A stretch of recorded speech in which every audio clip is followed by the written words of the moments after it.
One of the most important takeaways from the Sunday action around the NFL for fantasy football in week 11, it's time to find out right here and right now as another week of Locked On Fantasy Football begins.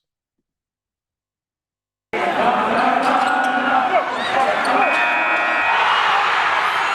are Locked On Fantasy, your daily NFL fantasy podcast. Part of the Locked On Podcast Network, your team every day.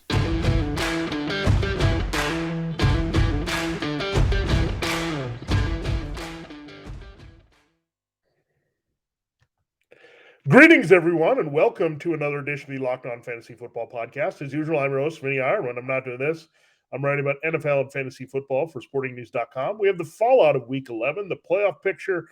We will soon have our picks straight up and against the spread. We do have the Thanksgiving Day slate of 3 games, so we need to turn the page quickly here this week, and we'll do that. Programming reminder, we'll compress the week a little bit. We'll do a matchup Wednesday per usual there, and take a break for the holiday. Then we'll kind of matchup Thursday and line up Friday. So we'll look a little bit at DFS, but also giving you the breakdown of the back half of the games here. We have another 15, only 2 teams on bye.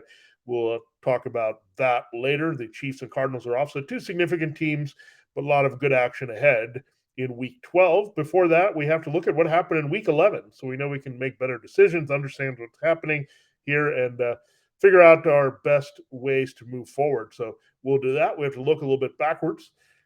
And we do that every week here on Roundup Monday to start Locked On Fantasy Football. Thanks for making Locked On Fantasy Football your first listen every day. We are free and available for you on all platforms.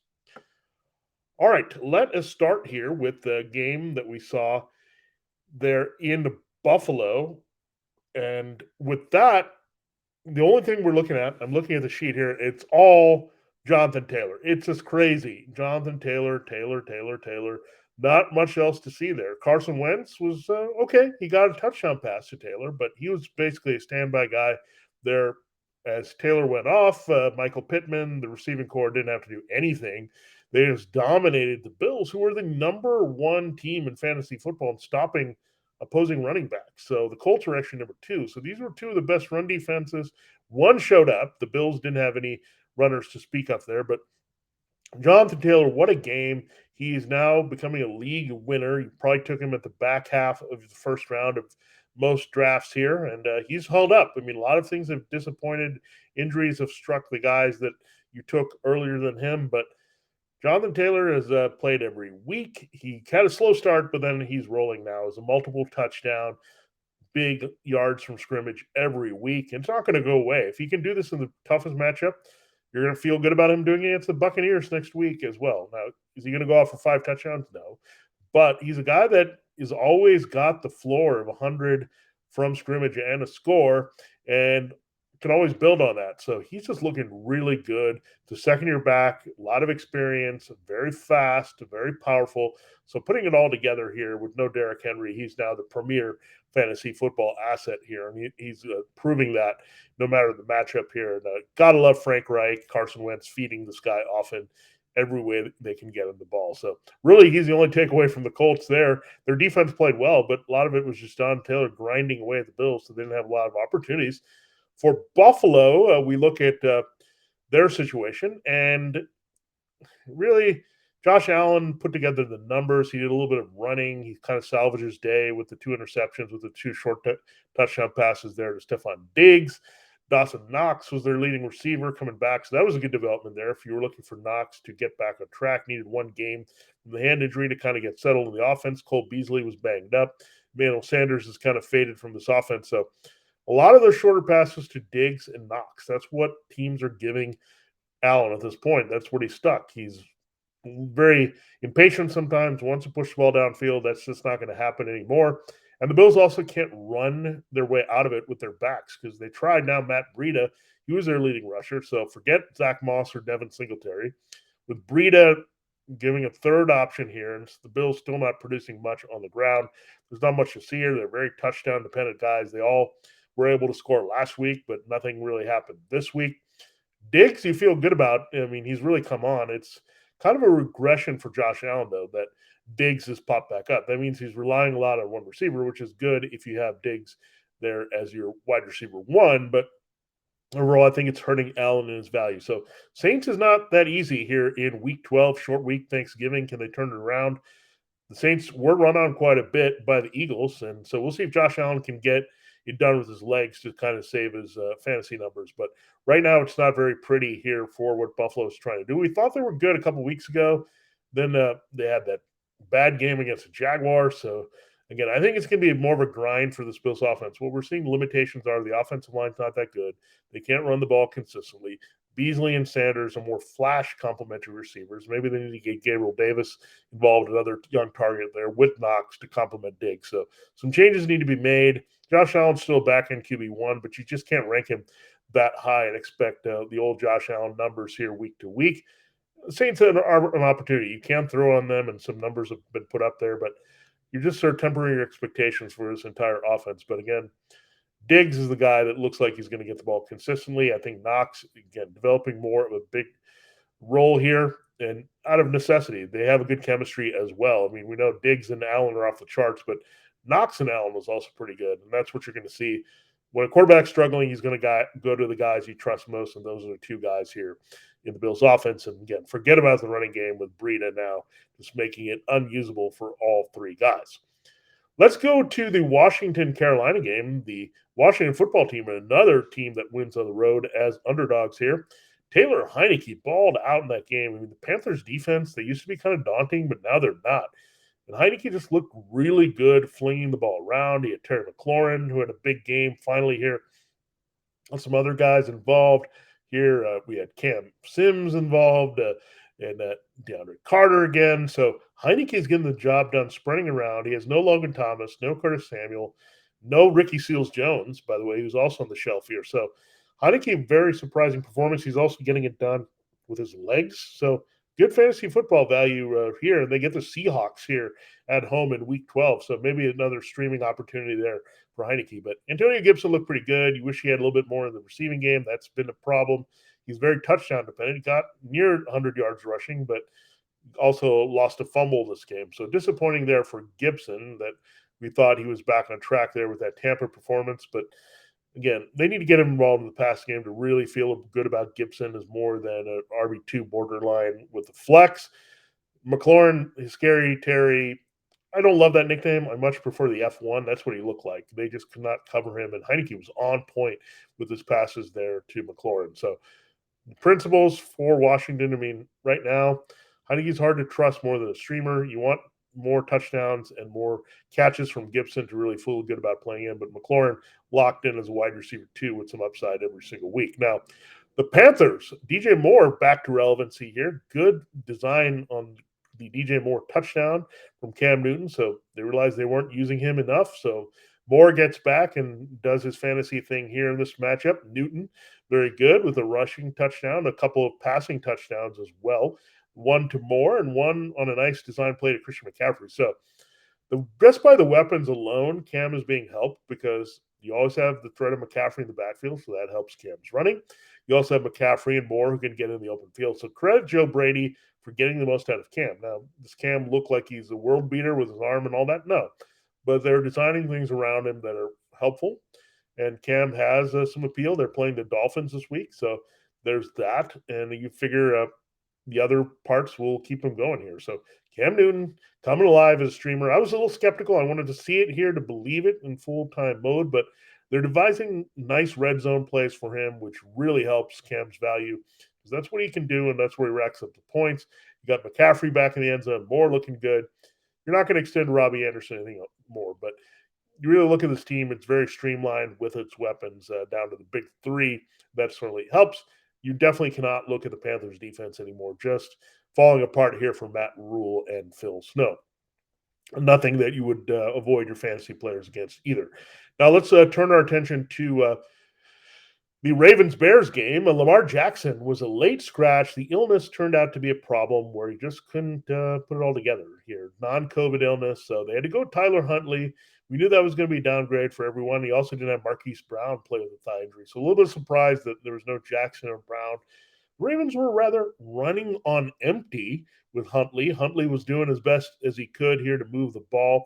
He did have a good rapport with Mark Andrews, and that really helped he had Jalen Johnson to contain Rashad Bateman with no Brown. So Mark Andrews really looked good. He also had no Eddie Jackson or Khalil Mack for the Bears. So that opened things up in the middle of the field. So you had to like that Huntley and Andrews had a connection. Andrews didn't score a touchdown, but Devonta Freeman looked good. So much for Latavius Murray coming back and making more of a split. Freeman kept the hot hand status and had the game-winning touchdown in the game. So Freeman still has relevancy as an RB2 flex. Andrews balling out as a tight end 1, even without the touchdowns. And again, we'll see the status of Marquise Brown going forward. Lamar should be back this week against Cleveland at home. So maybe a game for them to get back on track here after a missed week. But yeah, it was a tough thing to deal with. If you had Lamar, you were prepared to play him, and then you didn't have Brown, and you couldn't really plug in Huntley, and it was just very tough to deal with here on the early Sunday window. Now, let's look at the Bears side of things. Justin Fields, I really liked in this game. Now, I feel like if he had stayed in the game and they've schemed some things for him, things would have happened here because Andy Dalton got going with Darnell Mooney and Marquise Goodwin later in the game. But yeah, Fields battered with the ribs. He couldn't last. He struggled while he was in there, but I think things were about to open up for him in the second half. So, yeah, bummer on Justin Fields. May have to miss the Lions matchup this week. And Andy Dalton has to be in there again. But Darnell Mooney now has proved to be matchup proof. He's proved to be quarterback proof. He's taken over as a wide receiver 1, and all it took was an Allen Robinson. So, Allen Robinson not playing kind of shows the Bears their future. Robinson's a free agent, missed a game with a hamstring, so Mooney can act like a number 1. We thought he was a speedy deep threat and could evolve from that, and he has. I mean, he looks very complete out there, and Mooney's pretty much an every week start as a wide receiver 3. At this point, he's the biggest weapon that they have consistently. Cole Kmet, tight end, was getting a bigger role, but didn't see a lot of action here. Yeah, Marquise Goodwin all of a sudden come alive, mainly with Robinson out here. David Montgomery still a little bit underwhelming here as the lead back with Khalil Herbert and looking at Damian Williams not being a big part of what they do. So Montgomery needs to get going. Maybe it's a get-well game against Detroit, but Mooney is kind of emerging as the Bears fantasy football asset of the season here. And again, love Darnell Mooney all around. I mean, big plays, good route running. He's getting savvier with each game. So he's here to stay, and I think he has wide receiver 2 upside for 2022. Let's turn our attention to the Lions. Speaking of Lions, who the Bears are playing here on Thursday. This is the last game we'll get to in this segment, and then we'll get through the remaining 9 games in our final 2 segment. The Lions, DeAndre Swift keeps being the centerpiece of what the Lions do, even with their quarterback change, as Jared Goff missed the game with an oblique injury. So you had the insertion of Tim Boyle. We thought David Blau would be there, but Boyle finally getting off an injured list here to be in action. So he was okay. Got TJ Hawkinson more involved. Really didn't do much of the wide receivers. Another low-scoring game here for the Lions. They seem to drag down the team they're playing as well. This is Browns caught into this like the Steelers, but Swift getting fed the ball. It didn't really matter that Jamal Williams returned to kind of replace him with a complimentary back again with Jamar Jefferson, the rookie, not playing. So a lot of Swift, and more Swift, and really nothing else to see here. Hawkinson was okay, put up some back-end tight end 1 numbers, rebounding from that 0 from the week before. So at least I see some of Boyle trying to at least make an effort to get the ball to some of these players downfield, but still Swift RB1 borderline, given the way that they're using him, and Hawkinson still back-end tight end 1, and that really hasn't changed all season long with the way we approach the Lions, and not really going to extend against the Bears on Thursday to play more lines than we need to.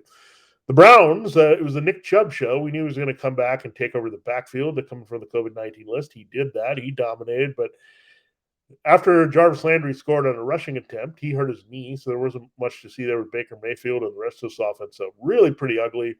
The tight ends, wide receivers, really nothing there that you can hang your helmet on with the Browns. So without Kareem Hunt, it's mostly about Chubb and only about Chubb. Their defense played pretty well, but you thought they could smash it a little bit more. I think now you pivot away from their defense with the Ravens going there in Baltimore to play that game. So I'm not going to – Nick Chubb at this point is the only reliable fantasy asset. And we'll see about Jarvis Landry if he has to miss time with that injury. He wasn't doing all that much, scored on a running play, so pretty much vulture Chubb, but didn't really do anything in the passing game. Austin Hooper, a tight end, was their leading receiver. So, yeah, pretty bad out there. Baker Mayfield didn't talk to media. There's a lot of concern about his multiple injury now that includes his foot, his knee, his left shoulder. He's just not healthy, and you're seeing the results of that with a very limited, low ceiling, really low floor Browns passing game at this point. All right, we'll get into the next games in our final couple segments. But I have to tell you this. Does this sound familiar? You've got one device that lets you catch a game live, another lets you stream your favorite shows. You're watching sports highlights on your phone, and you've got your neighbor's best friends logged in for the good stuff. Well, I want to tell you about a simple way to get all that entertainment you love without the hassle, and a great way to finally get your TV together. It's called DirecTV Stream, and it brings your live TV and on-demand favorites together like never before, so you can watch your favorite sports, movies, and shows all in one place. That means no more juggling remotes, no more need to buy another device ever again. The best part is there's no annual contract. So get rid of the clutter and the confusion and get your TV together with DirecTV. You can learn more at directtv.com. That's directtv.com for DirecTV Stream. Compatible device required. Content varies by package. All right, let's continue the show, breaking down more of these games. Thanks again for making Locked On Fantasy Football your first listen every day. We're free available on all platforms. We're up to the 49ers Jaguars game. Let's keep this one simple. 49ers offense, it's a Deebo Samuel show. They didn't have either of their top two backs from earlier in the season, Elijah Mitchell, Jermichael Hasty. Thought it was going to be Jeff Wilson Jr. carrying the load. He did get 20 carries, but Deebo Samuel was their most effective running back. So he scores on the ground. Another big game for Deebo. Also had more involvement from George Kittle and the rest of this receiving corps, Brandon Ayuk. So, yeah, the 49ers are playing really well with Jimmy Garoppolo at the helm here. Now, they didn't have to do a lot. The Jaguars really didn't show up in this game at all. So it was all 49ers. They had the long 13-minute drive to start the game, ended with a field goal. So you knew it was going to be a scoring bonanza. That sometimes happens. We saw that with the Patriots-Falcons game, is that there was no fight from the Falcons. The Patriots really didn't have to do much. They could slow down on the brakes and not give a lot of fantasy points. So you need sometimes what I call resistance, something from the other team to prompt the other team to put up big numbers and be aggressive and pass. And we didn't see that. At least Jimmy Garoppolo got a couple touchdowns and got everyone involved here that needed to be. But, yeah, big letdown was the running game. 49ers running game hasn't been all that explosive or spectacular. Maybe they'll see more of Trey Sermon now if Mitchell has to miss more time with the finger injury and Wilson is not effective. So a lot of things still could be in flux here in the 49ers backfield, but it's a situation mostly I like to avoid because you thought it would really come through in this matchup. Now for the Jaguars, I have no idea what this offense is anymore. I mean, James Robinson did score, but it was underwhelming in terms of rushing production, receiving. The biggest thing is that he was healthy for this game and put in there and played and gave you some decent return there as an RB2, but what are the Jaguars doing? They suddenly made a pivot back to Marvin Jones and Laviska Shenault Jr. You had Jamal Agnew get hurt in this game. You also had Dan Arnold, who was a consistent part of what they were doing with Trevor Lawrence every single week, seeing massive targets. He gets targeted 0 times this game. So it's like an overcorrection back to the wide receivers, where they should have been in the first place here, giving Jones and Laviska Shenault Jr. some more opportunity. But, yeah, I don't get it. The Jaguars are extremely hard to trust. Robinson's the only thing that you know is going to happen here after that early season where they got Carlos Hyde involved. And that could also mess up next year when Travis Etienne comes back. So I don't know what they're doing. They need to change offensive staff here. Darrell Bevell, Brian Schottenheimer not working here for what the Jaguars want to do. Again, everything on the Jaguars, even we try to extract value out of Agnew and Arnold, forget about it. It's James Robinson or nothing at this point on this Jaguars team. And poor Trevor Lawrence, he's got the talent to be a streaming quarterback, but he's completely unusable in fantasy at this point, given the offensive limitations with his skill and coaching. All right, let's talk about a better game for scoring. It was the Packers and Vikings. This was an absolute shootout. The Vikings outlast the Packers. Let's start with the Packers takeaway here. No Aaron Jones. It was a pivot to more A.J. Dillon. It turned into a shootout where the Packers were trailing quite a bit and making up some ground, so that took Dillon out of the game. And the Vikings are pretty decent run defense, but Dillon was still pretty effective in the yards from scrimmage, so he got that done. But Aaron Rodgers, playing through the toe injury, throws for nearly 400 yards. Get well game for Devontae Adams. Marquez Valdes-Scantling looked pretty good downfield with no Allen Lazard in this game. So really MVS has some big play appeal now, but Adams, because of no Lazard and no Robert Tonyan, was going to see more targets. We also saw Josiah DeGara with a touchdown. So they're trying to get him more involved to have some kind of replacement for Tonyan here in the offense. So, but they're going back to basics, throwing to tight end, throwing to Adams here, running the ball with Dillon. So Packers offense, they weren't the problem in this one. The Packers defense just couldn't slow down the Vikings. So this was the perfect game for the Vikings because you had all their entities go off here. Kirk Cousins at home against the weakened Packers pass defense. Check. That happened. 2 touchdowns to Justin Jefferson, who's on fire now and uncoverable. He looks awesome. Adam Thielen still getting it done by enough volume and touchdowns. Dalvin Cook looking pretty good. So, yeah, the Vikings principles, you got to love the Vikings week in and week out. You know you can just put in Jefferson, Thielen, and Cook. And now Cousins tied to it all and get a good return on them every single week in a decent matchup. That's what you're getting. So Vikings 49ers, two teams that could give each other nice resistance here in week 12 and make it a nice high-scoring game for us in fantasy. So let's hope that's the case. Two of the more reliable teams in terms of how they use their skill players at this point here in the late part of the 2021 season. But yeah, on Jefferson, on Thielen, on Cook, on Cousins. Not a lot of Conklin here, Tyler Conklin in this game for the Vikings. But again, their main guys get it done and they keep it simple, and that's what we like in fantasy football. Now let's turn to the Dolphins Jets game. Jalen Waddle scores for the Dolphins on a rush. We also had Myles Gaskin score on a pass from Tua Tagovailoa, but they didn't really need that much here. The Tua played decent, but the Jets didn't really provide enough there where the Dolphins were in control. So Gaskin came through, Waddle came through. Mike Gesicki was pretty good as well. So also an offense, poor man's offense here where there's not a lot going on, but at least if they're right that Waddle, Gaskin, and Gesicki can get theirs.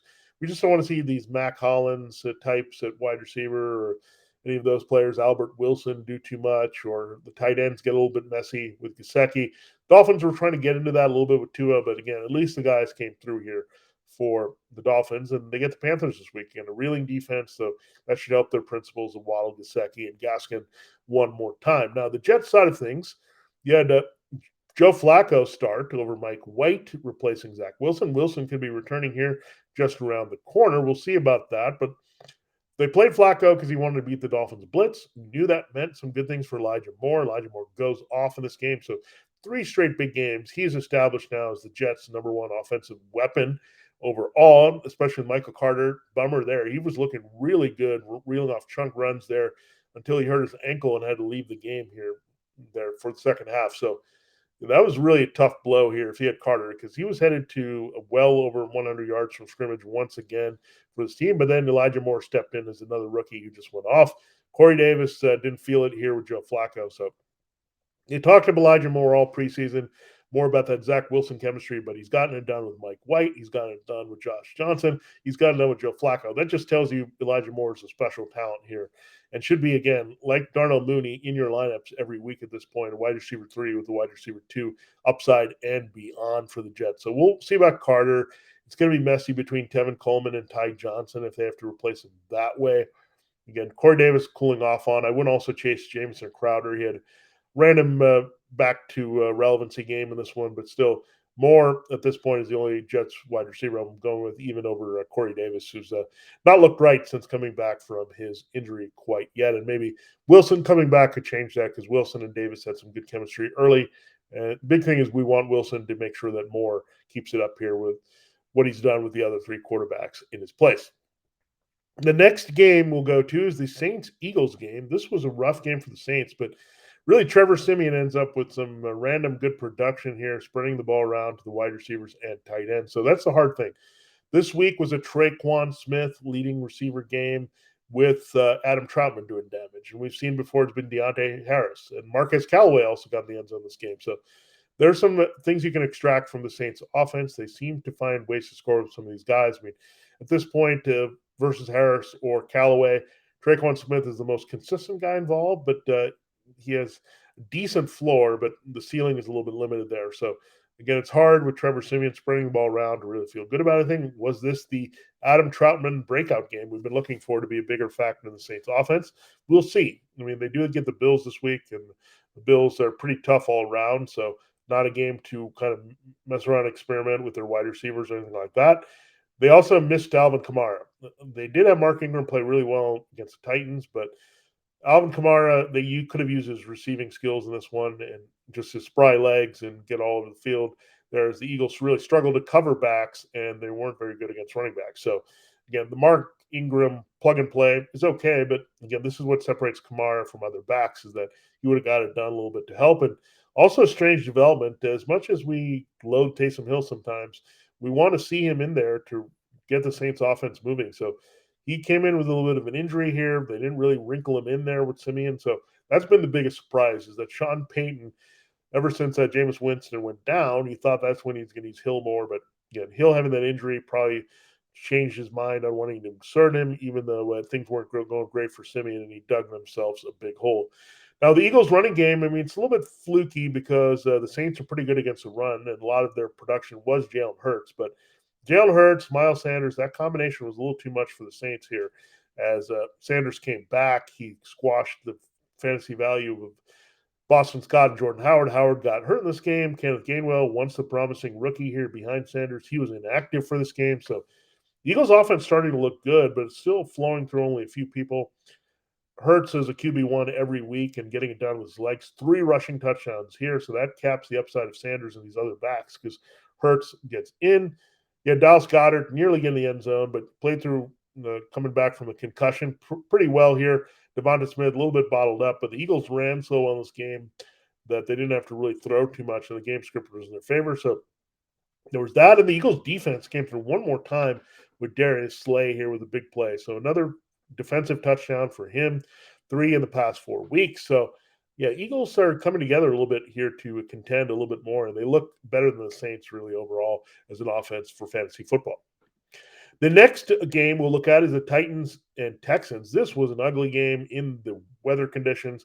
The Texans pull off the upset to get 2 rushing touchdowns from Tyrod Taylor, but nothing to see there between Rex Burkhead and David Johnson and Phil Lindsay. This committee got worse, much like the Bills committee, where there's nothing there that we could like. The Texans, 3-headed monster, avoid, especially when Taylor's pivotal touchdowns with his rushing. Brandon Cooks' disappointing game. Nico Collins getting a little bit more of an opportunity after the bye. So Brandon Cooks, I mean, we thought he was going to do a lot in this game against the Titans, but again, the weather was bad. We didn't expect the Texans to play with a positive game script, the Titans chasing, and that also really hurt Brandon Cooks because they wanted to grind things out in the elements and just steal this win, which the Texans were able to do here. But we'll watch for Collins versus Cooks there, but the backfield is bad. You can't trust Tyrod with his low passing volume here. So they do play the Jets this week, so there's an opportunity to get some of those players going there. So keep that in mind. Another good spot here for the Houston offense to maybe surprise a little bit. But again, they didn't do a lot here still in this win over the Titans. Ryan Tannehill was the biggest letdown of the week. He did get some work there in the passing game, but also had all the interceptions. The running game was a disaster because they added another body in there, even with Jerry McNichols out. They added Dontrell Hilliard. He was the receiving back, kind of Dante Foreman's work. They gave Adrian Peterson a little bit too much work again in this game. So Titans offense an absolute mess. You lost Marcus Johnson to a hamstring. You lost A.J. Brown to a chest injury. So, yeah, this offense dwindling very quickly. Nick Westbrook-Akini and Dez Fitzpatrick were their best wide receivers in the end of this game. So it's a grind for the Titans. There's just no one there to replace Derrick Henry. Peterson hasn't quite worked out. He got stuffed on a 4th down play. Foreman looked good the past few weeks, but they pivoted to Hilliard more in the receiving role. So this committee is just absolutely ugly here that the Titans are trying to replace Derrick Henry with, and the results just haven't been there either. All right, we still have 4 more games to talk about. We'll do that in our final segment here from Sunday. These are the late afternoon games through the Sunday night game between the Steelers and Chargers. That was a wild fantasy one. We'll get to that. The takeaways there. Built Bar is the best tasting protein bar ever. If you haven't tried a Built Bar by now, you're missing out. They say it's a protein bar, but it does not taste like one. You have to try one of these amazing bars yourself to believe it. Most protein bars are chalky or wax. You're just plain hard to choke down. A Built Bar is soft, covered in 100% chocolate, real chocolate. When you bite into it, you know you're eating something different. It's more of an experience, one that you'll enjoy. In fact, you swear you're eating a candy bar. Built Bar is the protein bar that tastes like a candy bar and like a dessert, just in time here for a healthy Thanksgiving snack. Built Bars are low carb, low calorie, low fat, low sugar, and high protein. All the healthy benefits on top of just being purely delicious. They also have so many flavors. Another great thing about Built Bar, mouth-watering flavors include coconut, raspberry, mint brownie, coconut almond, salted caramel, double chocolate, cherry barcia. This month, Built is coming out with new limited time flavors every 3 to 4 days. They'll also have a Black Friday sale later this week, so check their website out often. You don't want to miss out. Go to Built.com, use the promo code LOCK15, and you'll get 15% off your order. Use the promo code LOCK15 for 15% off at Built.com. It's Thanksgiving, and we know all that it means football. And nothing goes better with football than turkey and betting. BetOnline has you covered all holiday season. More props and odds and lines than ever before for you. BetOnline remains your number one spot for all the sports action this Thanksgiving. Head to our new updated desktop or mobile website to sign up today and receive your 50% welcome bonus with promo code LOCKEDON to receive your bonus. And it's not just football. BetOnline is pro and college hoops, NHL, boxing, UFC, and even your favorite Vegas casino games. So don't wait to take advantage of all the amazing offers for the 2021 season. BetOnline is the fastest and easiest way to bet on all your favorite sports. BetOnline, we're stuffed with deals this Thanksgiving. All right, let's continue here, breaking down the rest of the games from Sunday and the reaction there. We're in the late afternoon window here. The Bengals took on the Raiders, and the Bengals, disappointing game for Joe Burrow. Again, we talk about resistance. The Raiders didn't provide much at all with Derek Carr. We thought this could be a shootout. Instead, the Raiders just didn't show up yet again at home for a big game when they really needed to win. So Joe Burrow, not a lot. He did have the touchdown pass to Jamar Chase, but Chase didn't really do much after that or around that.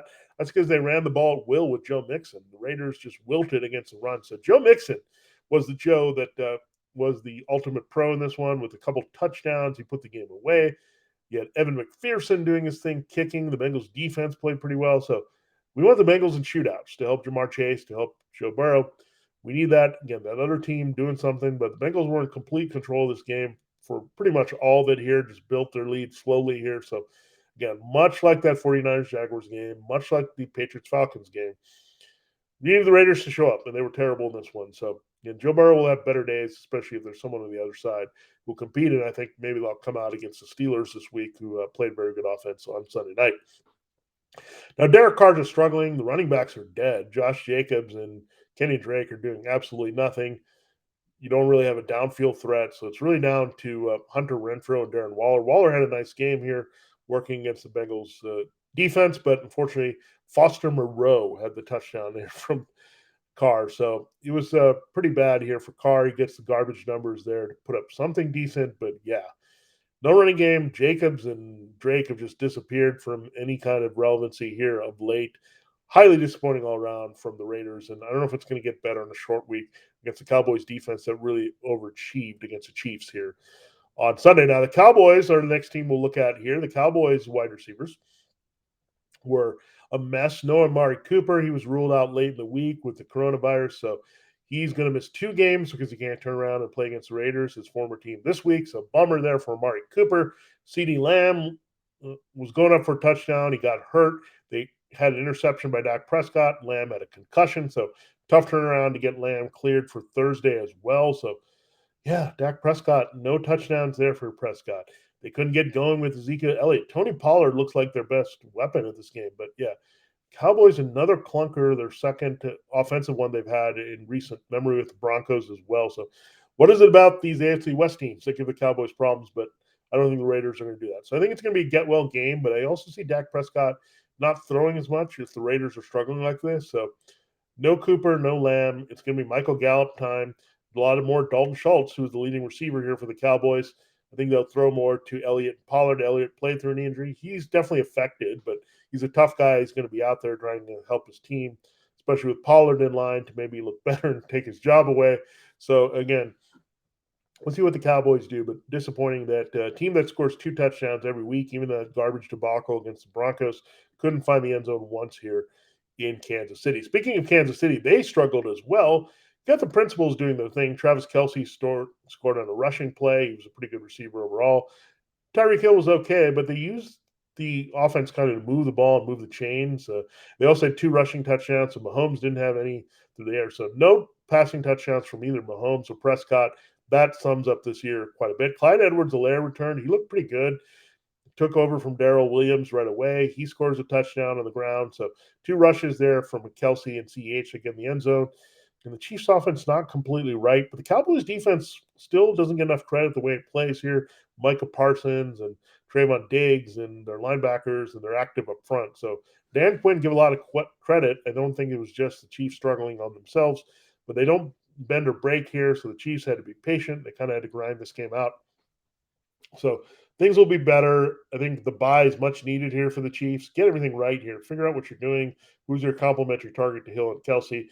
CH will be a little bit healthier out of this. So again, Mahomes didn't show up this week, but make sure you have a good Mahomes contingency plan here for the Chiefs bye. The Cardinals are also on bye this week with Colt McCoy taking him in there with another victory. So he was able to beat the 49ers, takes care of the Seahawks. So two big division wins there, sandwiching that Panthers game that they lost at home. So McCoy looked great, threw for 300 yards for the first time in a long time, spread the ball around, made Zach Ertz dent the end zone without DeAndre Hopkins. So used Zach Ertz well, used Christian Kirk and Rondo Moore. So a lot of dinking and dunking for McCoy, which was his MO from his past stints here in the NFL.